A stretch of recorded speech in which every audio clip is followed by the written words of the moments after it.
जब आप क्लियोपेट्रा का नाम सुनते हैं तो क्या आपके मन में एक खूबसूरत मोहक महिला की छवि आती है जो शक्तिशाली पुरुषों को उनके विनाश की ओर आकर्षित करती है? यह लोकप्रिय छवि, जो मुख्य रूप से हॉलीवुड और रोमन प्रचार से बनी है, एक प्रतिभाशाली और शक्तिशाली शासिका की सच्चाई को छुपा देती है। रोमन प्रचार तंत्र, जिसका नेतृत्व उसके शत्रु ऑक्टेवियन ने किया, ने उसे एक विलासी, कामुक पूर्वी रानी के रूप में चित्रित किया ताकि मिस्र पर अपने आक्रमण को सही ठहरा सके।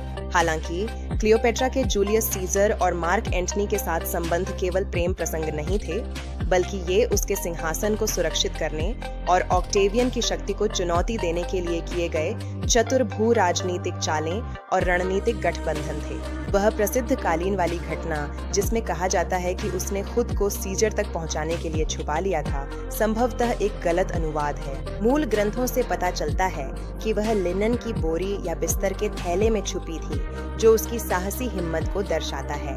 उसकी एएसपी द्वारा मृत्यु भी संदिग्ध है। अधिक संभावना है कि यह एक नाटकीय अंत था, जिसे ऑक्टेवियन ने उसकी छवि को विदेशी और रहस्यमय बनाने के लिए गढ़ा था। संभवतः उसने वह तेज असर करने वाला झर इस्तेमाल किया था, जिसकी उसने खुद ही खोज की थी। किंवदंतियों से परे क्लियोपेट्रा एक भाषाई प्रतिभा थी, जो कम से कम 9 भाषाओं में निपुण थी, जिनमें मिस्री, ग्रीक और लैटिन शामिल हैं, और वह एकमात्र टॉलेमिक शासक थी जिसने स्थानीय भाषा सीखी थी। वह केवल मिस्री भाषा ही नहीं बोलती थी, उसने उस संस्कृति और धर्म को भी अपनाया और खुद को देवी आइसिस का पुनर्जन्म बताकर प्रस्तुत किया। यह एक शानदार राजनीतिक चाल थी, जिसने उसे अपने लोगों की निष्ठा दिलाई। क्लियोपेट्रा एक कुशल वित्तीय प्रशासक भी थी। जब उसने सिंहासन संभाला, तब मिस्र कर्ज में डूबा हुआ था, लेकिन उसने भ्रष्टाचार पर काबू पाया, खाद्य संकटों का प्रबंधन किया और मुद्रा में सुधार किए, जिससे अर्थव्यवस्था को स्थिरता मिली। उसने कृषि उत्पादन बढ़ाने के लिए सिंचाई परियोजनाओं में निवेश किया, न्याय संगत वितरण के लिए भूमि सुधार लागू किए और पड़ोसी क्षेत्रों के साथ व्यापार का विस्तार किया, जिससे राजस्व में उल्लेखनीय वृद्धि हुई। अपनी खुद की मुद्रा जारी करके उसने अपनी संप्रभुता को मजबूत किया और आर्थिक विकास को प्रोत्साहित किया, जिससे उसके आर्थिक सिद्धांतों और राजनीतिक शक्ति की गहरी समझ का पता चलता है। क्लियोपेट्रा ने नौसैनिक शक्ति के महत्व को भी समझा और एक शक्तिशाली बेड़ा बनाने में निवेश किया, जिसने उसकी सैन्य रणनीतियों और मिस्र की रक्षा में महत्वपूर्ण भूमिका निभाई।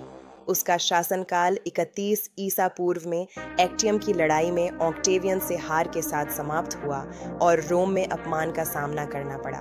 उसने 30 ईसा पूर्व में अपनी जान ले ली, जिससे मिस्र की 3000 वर्षों की स्वतंत्रता खत्म हो गई।